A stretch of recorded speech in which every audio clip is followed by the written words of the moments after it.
미국의 3분기 성장률이 델타 변이와 공급 대란이 겹치면서 2%로 급속 냉각됐지만 4분기에는 연말 대목에 힘입어 다소 개선될 것으로 보입니다.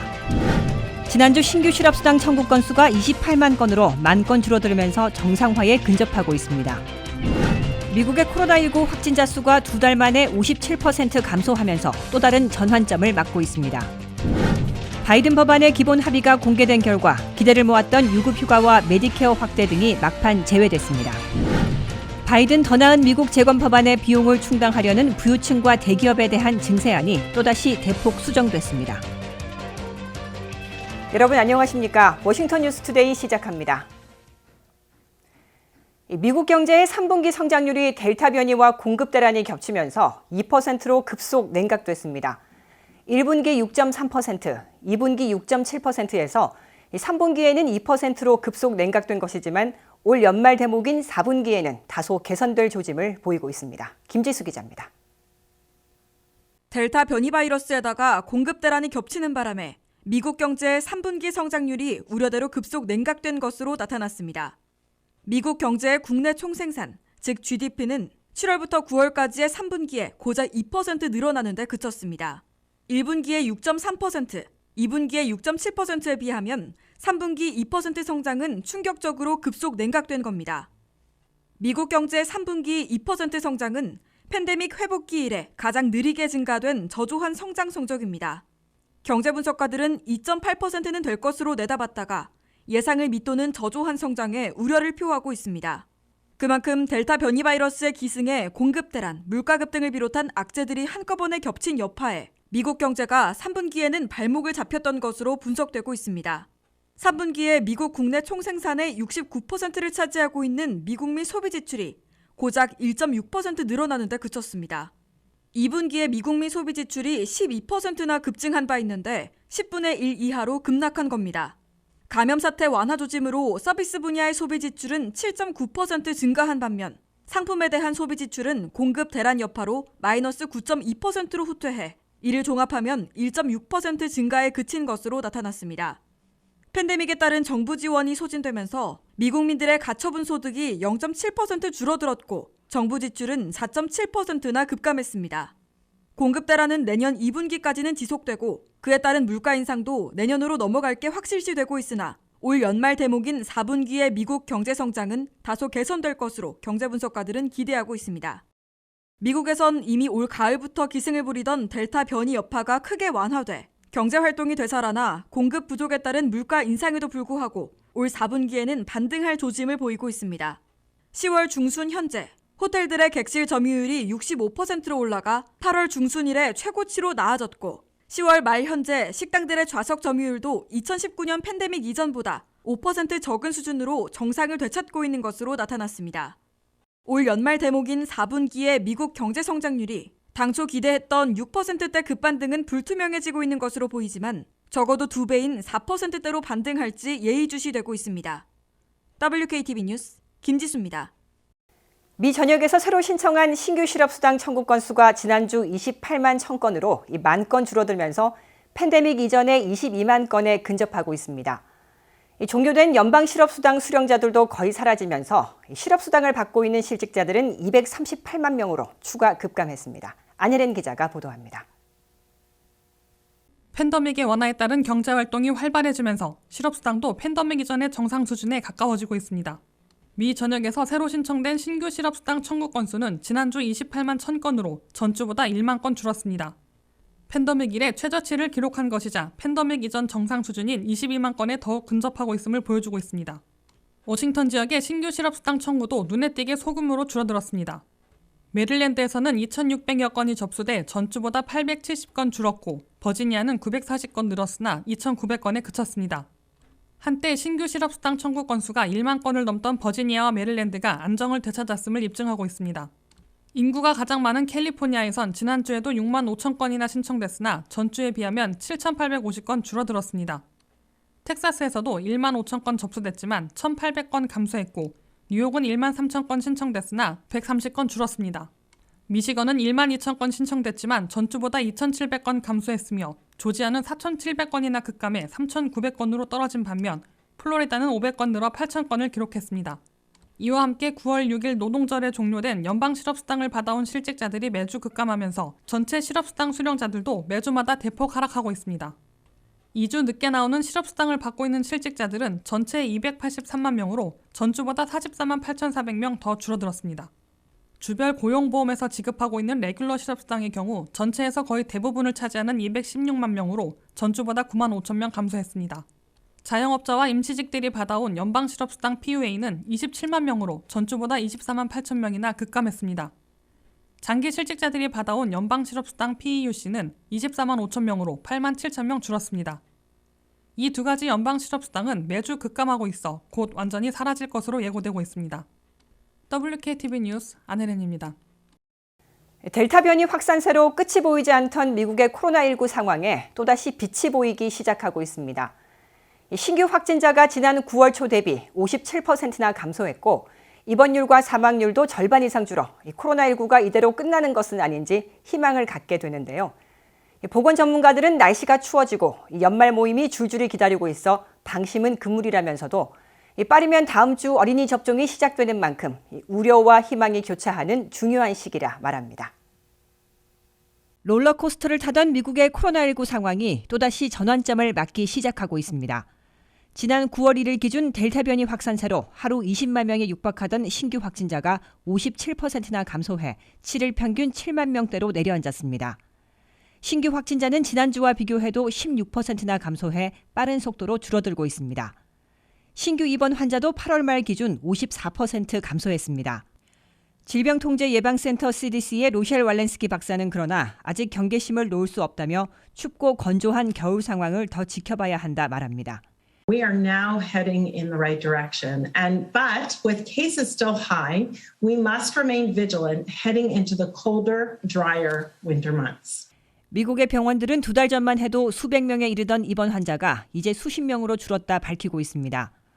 보건 전문가들은 날씨가 추워지고 연말 모임이 줄줄이 기다리고 있어 섣부른 판단은 금물이라면서도 어린이 백신 접종이 곧 시작되는 만큼 우려와 희망이 교차하는 시기라 말합니다. 일부 주는 일찌감치 어린이 백신 준비를 마치고 부모들의 우려를 잠재우는데 적극 나서고 있습니다. 캐시 호출 뉴욕 주지사는 어린이 백신 접종이 새로운 돌파구가 될 거라며 학교와 부모들이 기다리던 순간이 왔다 밝혔습니다.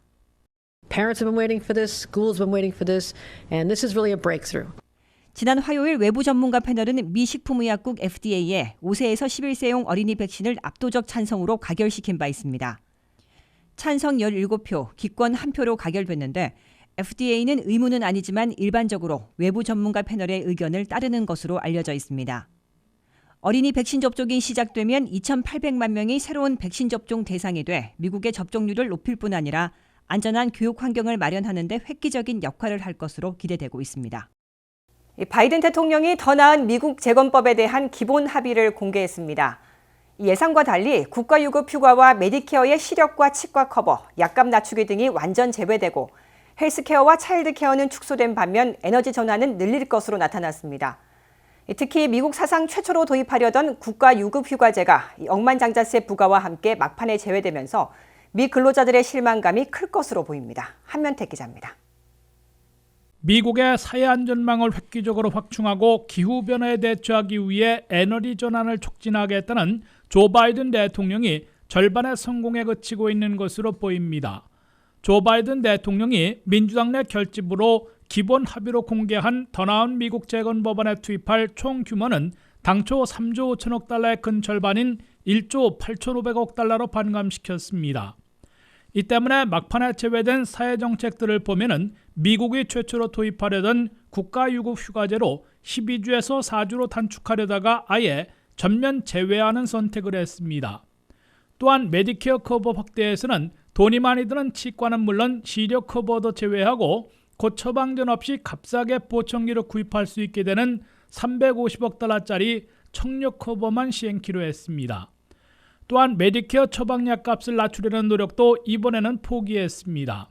이 앞서 커뮤니티 칼리지 2년간의 수업료 면제도 삭제됐으며 유틸리티 회사들의 에너지 전환 방안도 다른 방안으로 대체돼 없어졌습니다. 반면 헬스케어와 관련해서는 총 규모는 줄었지만 수백만 명에 대한 정부 보조를 살렸습니다. 1,300억 달러를 배정해 ACA 오바마 케어에 가입하고 있는 3,100만 명 중에서 프리미엄 보조를 받고 있는 900만 명에 대한 지원을 2025년까지 연장 시행합니다.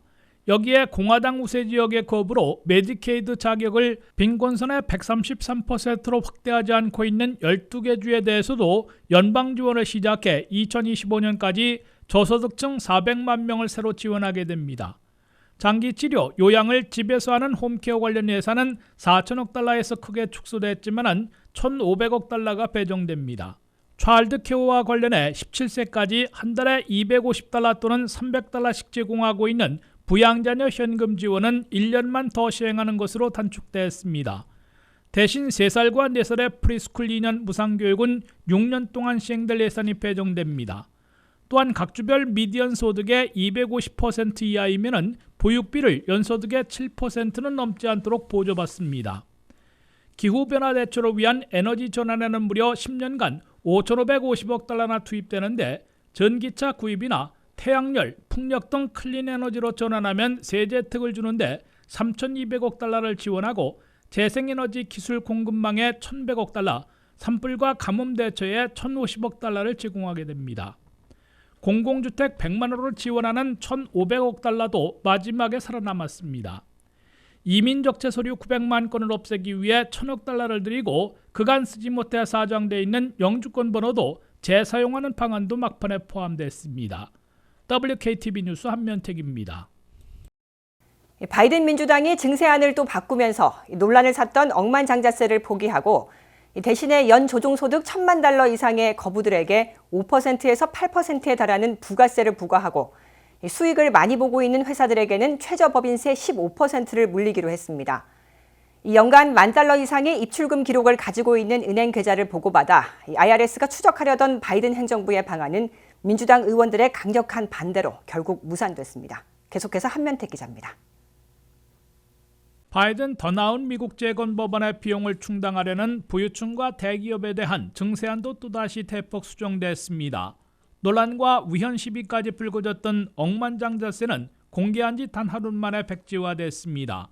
억만장자세는 10대 슈퍼리치로부터 2,760억 달러 등 거부 700명으로부터 한 번에 5천억 달러를 거둬들이려 했으나 거래하지 않은 주식과 채권, 현금 등 유동자산에 세금을 물리면 위헌이라는 시비를 초래한 끝에 없었던 일이 돼버렸습니다.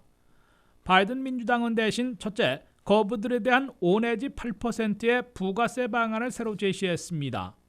새 증세안에 따르면 연 조정소득 AGI가 1,000만 달러 이상이면 5%의 부가세를 물리게 됩니다.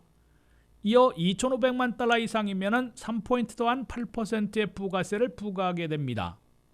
그럴 경우 최고 부유층의 소득세율은 45%까지 급등하고 자본이득세율도 31.8%로 대폭 올라갈 것으로 월스트리트저널은 계산했습니다. 둘째, 연수익이 10억 달러 이상인 200대 기업들에 대해서는 세금 보고가 아닌 주주들에 대한 수익 보고를 토대로 최저 법인세 15%를 부과하기로 했습니다. 미국 대기업들의 평균 법인세는 10.5%이고 아마존과 같은 공룡기업은 지난해 200억 달러의 수익을 올리고도 각종 세제 혜택 등으로 4.3%의 세율을 적용받았던 것으로 나타났습니다. 최저 법인세 15% 부과만으로 10년간 3천억 달러 내지 4천억 달러의 세입을 늘릴 것으로 추산되고 있습니다. 셋째, 대기업들이 자사의 주가를 지탱하기 위해 매년 자사주를 매입하고 있는 스톡 바이백에 대해서도 당초 2%에서 절반으로 줄인 1%의 세금을 물리기로 했습니다. 한편 연간 $10,000의 입출금을 기록하는 은행 계좌들을 은행으로부터 IRS가 보고받아 탈루를 추적하려던 바이든 행정부의 방안은 $600 안에 이어 완전 좌초됐습니다.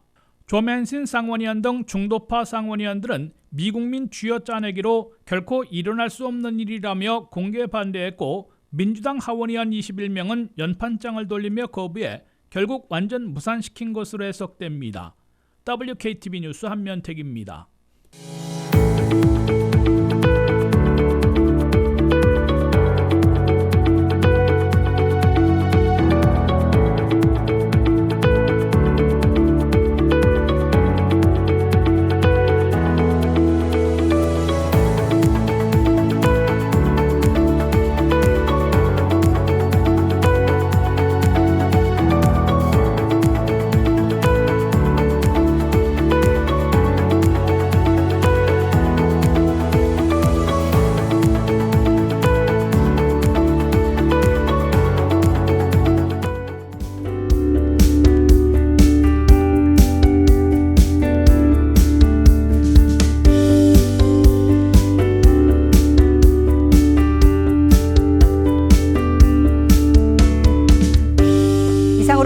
뉴스투데이를 마칩니다. 시청해주신 여러분 고맙습니다.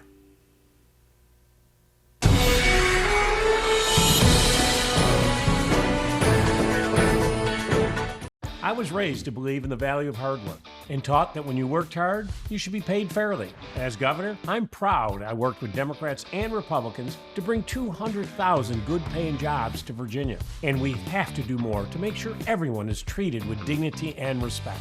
That means passing paid sick leave and a $15 minimum wage. And it means investing in education and job training to make sure we're prepared for the jobs of the future. We can get this done, and as governor, I will.